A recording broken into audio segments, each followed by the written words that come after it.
একদিন জয় নামের একটি মেয়ে আমার গ্রুপে অ্যাড হয়। প্রথম দিন থেকেই ওর কণ্ঠটা আমার খুব ভালো লাগে।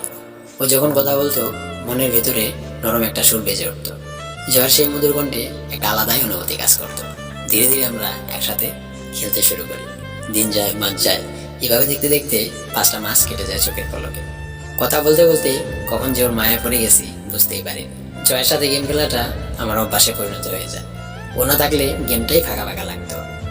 কিন্তু হঠাৎ করেই জয়া অনলাইন আসা বন্ধ করে দেয়। আবার একদিন অনলাইনে আসে, আমি খুশিতে ওকে গ্রুপে অ্যাড করলাম। জয়া শান্ত গলায় বলল, আমি আর খেলতে পারবো না।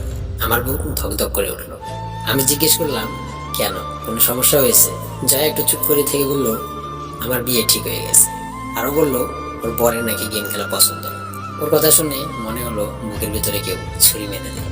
সবকিছু থেমে গেল এক মুহূর্তের জন্য। তারপর আমরা দুজনেই অফলাইন হয়ে গেলাম। জয়ের কথা ভাবতে ভাবতে আমার চোখ দিয়ে জল পড়তে লাগলো। হঠাৎ মা ডাক দিয়ে বলল, কিরে খাবি না? আমি তখনও চোখের জল থামছিল না। মা এসে দেখে বলল, তোর চোখ লাল কেন?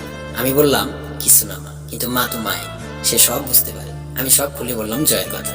মা একটু এসে বলল, তোর ভালোবাসা যদি সত্যি হয় তাহলে সে তোরই হবে। মায়ের কথায় একটু শান্তি পেলাম। তারপর মা বলল, চল আজ রঘু কাকার দোকানে যাও, দুজনে মিলে তোর পছন্দের বিরিয়ানি খাবো। আমি মনে মনে ভাবলাম, সত্যি কপাল করে এমন এক মা পেয়েছি যে শুধু মা না, আমার সবচেয়ে ভালো বন্ধু। কয়েকদিন কেটে গেল। একদিন আবার অনলাইনে হলাম। দেখি জয়া আমাকে গ্রুপে রাখছে। আমি তাড়াতাড়ি জয়েন করলাম। জয়া বলল, একটা খুশির খবর আছে। আমি কষ্ট লুকিয়ে বললাম, ও কংগ্রাচুলেশন। জয়া এসে বলল, থ্যাংক ইউ। তারপর বলল, আমার বিয়ে ভেঙে গেছে। আমি অবাক হয়ে জিজ্ঞেস করলাম, কেন? জয়া বলল, আমি একজনকে ভালোবেসে ফেলেছি। আমার বুক আবারও কেঁপে উঠল।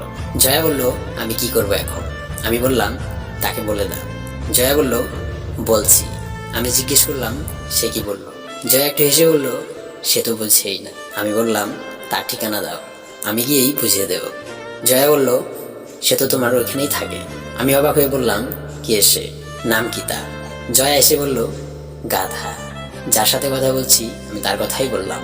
এই কথা বলেই জয়া অফলাইন হয়ে গেল। আমি কিছুক্ষণ চুপ হয়ে থাকলাম। তারপর হঠাৎ বুঝতে পারলাম আমার মুখে হাসি চলে এসেছে।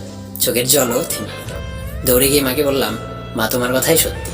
আমার ভালোবাসা, চোখের জল বৃথা যায়নি। ছোট বড় সবাইকে বলছি, ভালো থাকবে, সুস্থ থাকবে। ভিডিওটি ভালো লাগলে চ্যানেলটি সাবস্ক্রাইব করে পাশে থাকতে একদম ভুলবে না। আবারও দেখা হচ্ছে নতুন কোনো ভিডিওতে।